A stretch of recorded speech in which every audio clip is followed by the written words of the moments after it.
Welcome back in my YouTube channel Anika education hub. So please like share and subscribe. तो चलिए शुरू करते हैं हमारी आज की वीडियो को।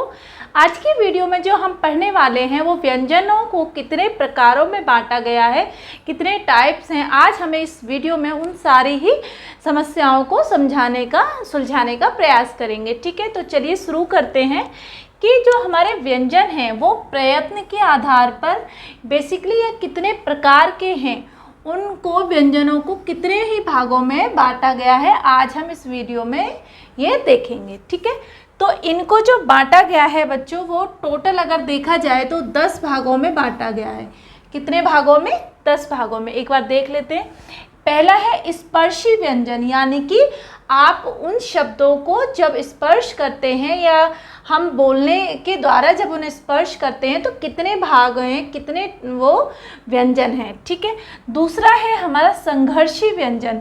संघर्षी व्यंजन से मतलब है कि जब हम उस वर्ण का उच्चारण करते हैं तो उस हमारे श्वास के साथ उस शब्द का किस प्रकार से घर्षण होता है, ये हमारे संघर्षी व्यंजन में आएंगे। एक होता है स्पर्श संघर्षी।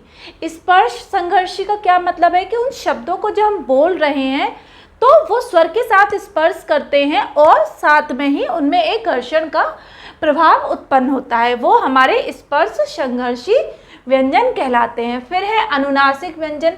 अनुनासिक व्यंजन का मतलब कि जिन वर्णों का उच्चारण करते समय हमारी नाक की ध्वनि आती है या हमारी नाक के द्वारा कंपन पैदा होती है तो वो हमारे अनुनासिक व्यंजन कहलाते हैं। पार्श्विक व्यंजन। पार्श्विक व्यंजन का मतलब जो एक वर्ण जो किसी प्रकार की सकुशलता से एक शब्द को विशेष रूप या वर्ण को विशेष रूप प्रदान करता है, वो पार्श्विक व्यंजन कहलाता है। उच्छिप्त या द्रवी स्पष्ट या ताड़न जात व्यंजन, यानी कि ऐसे वर्ण जो किसी शब्द में लगकर या जुड़कर या मिलकर उस शब्द का एक अर्थ बदल देते हैं, उसका आकार बदल देते हैं, वो हमारे ताड़न जात व्यंजन कहलाते हैं। प्रकंपित या लुंठित व्यंजन का मतलब आप किसी भी वर्ण में जुड़कर या किसी शब्द के साथ किसी वर्ण में जुड़कर उस शब्द को आप एक कुंठा से या लुंठित का मतलब एक निगेटिव भाव, एक नकारात्मक भाव जब उस शब्द में पैदा होता है तो वो व्यंजन हमारे प्रकंपित या कंपन पैदा करने वाले शब्द व्यंजन बनते हैं। ईषत स्पष्ट या संघर्षहीन अर्ध स्वर व्यंजन, ऐसे व्यंजन जो आधे स्वर हैं और आधे व्यंजन, ये कहलाते हैं हमारे अर्ध स्वर व्यंजन। ठीक है। संयुक्त व्यंजन। संयुक्त व्यंजन क्या है कि जो स्वरों के साथ मिलकर बने हैं वो हमारे संयुक्त व्यंजन कहलाएंगे। अंतःस्थ व्यंजन।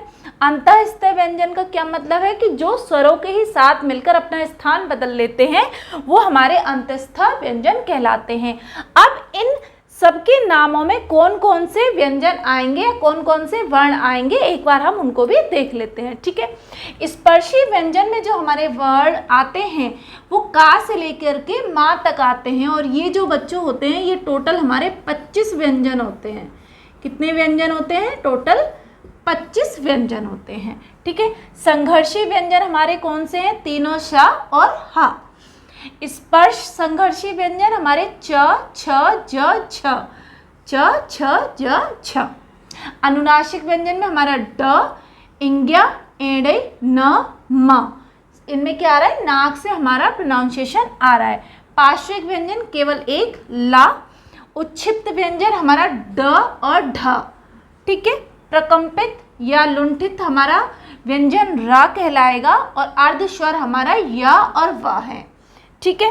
संयुक्त व्यंजन भी हमारे 4 हैं, श, त्र, ज्ञ, श्रई। अंतःस्थ व्यंजन हमारे य, र, ल, व। य, ला हमारे अर्ध स्वर है और ला और वा अलग से इसमें और 2 वर्ण ऐड हो जाते हैं। तो ये थे हमारे प्रयत्न के आधार पर व्यंजनों को निम्न भागों में बांटा गया है। तो कितने भागों में बांटा गया है? 10 भागों में बांटा गया है। ये हैं इनके नाम और ये हैं इनके वर्ण। आप अपने नोट्स में इन्हें अच्छे से लिखिए, अपने अच्छे से नोट्स बनाइए। आई होप कि आपको ये वाली बात समझ में आई, आज का टॉपिक आपको समझ में आया। तो चलिए मिलते हैं एक नई क्लास में एक नए टॉपिक के साथ। तब तक के लिए बाय बाय, राधे राधे, जय श्री कृष्णा।